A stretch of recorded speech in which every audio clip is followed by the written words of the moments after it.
Good evening and welcome to ANM News. This is a special episode of ANM Radha, and I have the and Lord Raminder Ranger of the House of Lords in UK, a very senior business and political leader and a very respected leader of the Conservative Party in United Kingdom. Welcome to our show, Lord Rami Ranger.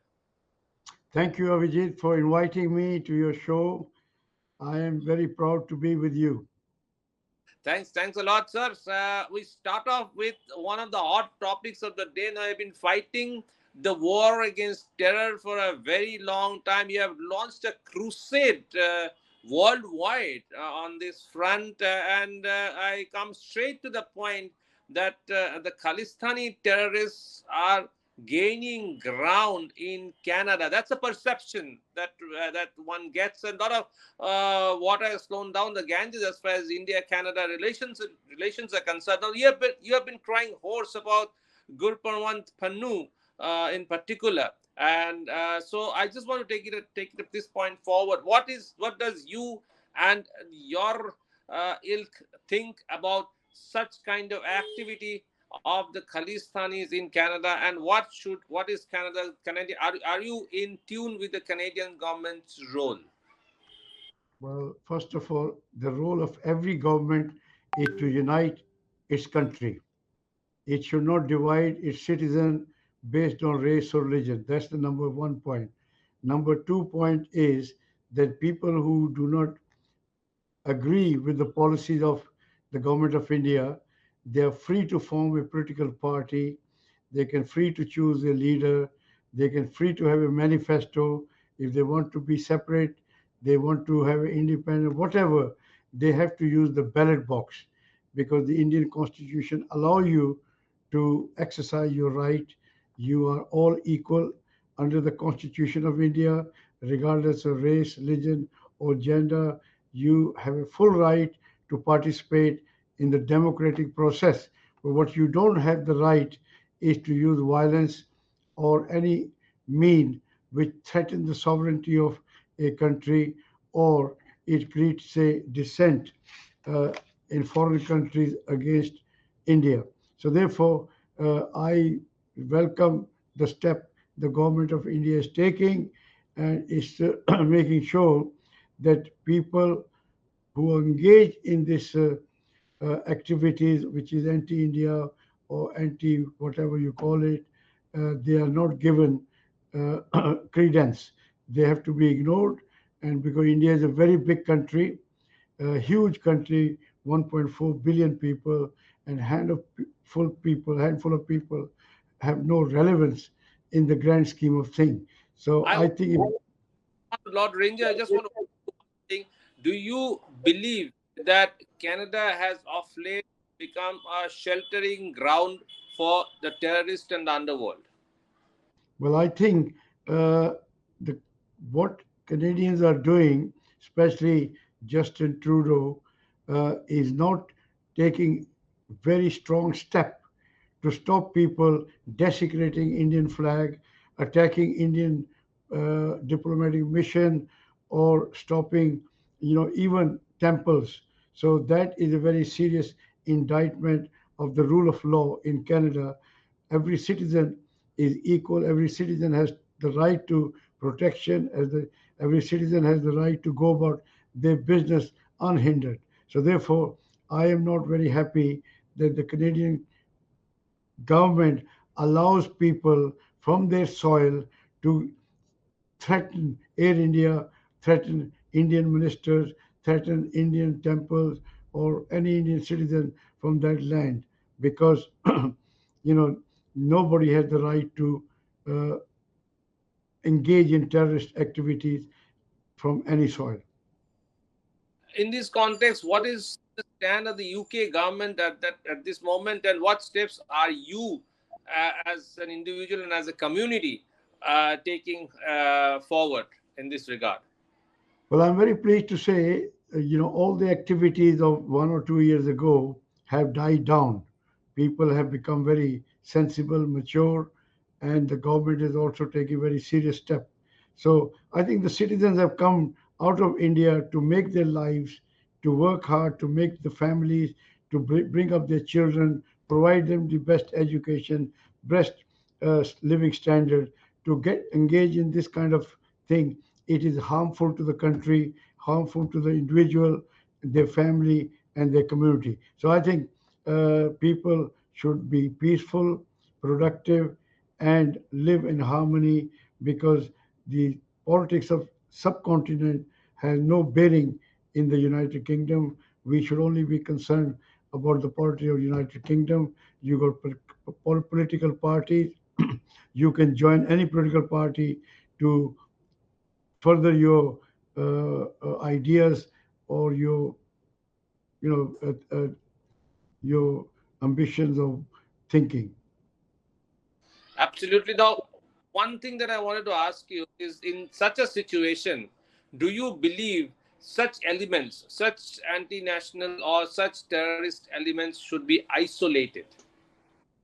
They are being isolated because, once we pay no attention to them, they will become irrelevant. Sometimes the press and media are responsible for bringing them to the mainstream and giving them so much importance that they become very uh, confident that what they're doing is right because the media is paying them attention. I think we should just ignore them. As I said, 1.4 billion people, 40 million Indian diaspora is bigger than the handful of people, who are destroying their own career and also damaging their families and their community. And above all, the legacy of illustrious Sikh gurus who stood up for unity, harmony, human rights, religious freedom. They gave us a faith based on interfaith teaching. They took the teaching of people of every faith, Muslim, Hindus, to unite mankind. That faith should not be used to divide us from our mother India. Absolutely. Now, coming to Indo UK relationship, the new government is in power in the United Kingdom. Where does the Indo UK relationship stand at the moment? You see, the relationship between India and United Kingdom are not based on individual or political party. They're on the national interest. So any government will come, they will look at the benefit of having close relationship with India. Is such a huge market. The business plays a very important role. Economy plays a very crucial role in the relationship between the two great countries. So UK, India are no stranger to each other. We have a relationship going back several centuries. We are not stranger to each other. We share each other's value. We So, share what are each other. Lord Ranger? What are the three finer points that you see are the way steps forward in coming years? I mean, immediately, what are the three finer points that needs to be looked into and taken forward? Avijit, the free trade agreement which is being worked out between the two countries has a wide range of collaboration, from heavy industry to electronics to AI to normal industry, food, drinks, clothes, and whatever. So therefore, the experts are working very hard and very closely to make sure that there are no uh, rough edges. So once we have a free trade agreement, we are genuinely aligned with one another. We are genuinely taking advantage of one another. I mean, UK has got a lot of things to offer to India. India is a developing country. India needs everything, and therefore, India is a very big market. The growing market at the rate of 7 to 8%, given the size of India, is a huge. And by having a strategic alliance or the free trade agreement with a United Kingdom will be a win-win situation for both the countries because When is going to come? oh, 100%, 100%. As I When said to you, when economy plays a very important role, and the the strength of when Indian it comes, economy. When do you foresee it coming? How long will it take for the free trade agreement to be signed? I am pretty sure it'll be early next year. We will have very good news in January, February. So you foresee January, February to be a period where free trade agreement will be signed. This is a very important point that you mentioned. And what are the two other priority sectors where Indo-UK needs to work right at the moment, that is according to you? Well, first of all, security is very important. As you know, we both share, we worry about rising power of China, which is threatening the world peace. A lot of countries are worried. Japan, Korea, Vietnam, Philippines, Indonesia, smaller countries are worried. And then South China Sea, trade, security, Australia, they're all concerned. So therefore, the most important thing is strategic alliance between India and the rest of the countries which want to have a free flow of trade from South China Sea unhindered. So that is number one. Number two is the climate change. As you know, climate change is threatening the whole world. You see what happened in Spain last month. You know how beautiful places where tourists go were blighted with the rain and the flood, and how many people lost their life. So therefore, the global warming is an international concern, and we can have catastrophe in India if we don't collaborate. So, so all these things, you got climate change, you got strategic, you got terrorism. Terrorism is a world phenomena because it affects the whole world. You can imagine the cost of security to the world. You know, everywhere you have to put security because one single terrorist can give you a headache of billions of pounds worth of security headache. So therefore, the world has to unite against some challenges which the mankind faces in this century, and the cooperation and collaboration is the only way forward where we can all work together for a greater good of humanity. Absolutely. And lastly, I just want to talk about your party, Conservative Party. Where does it go from here?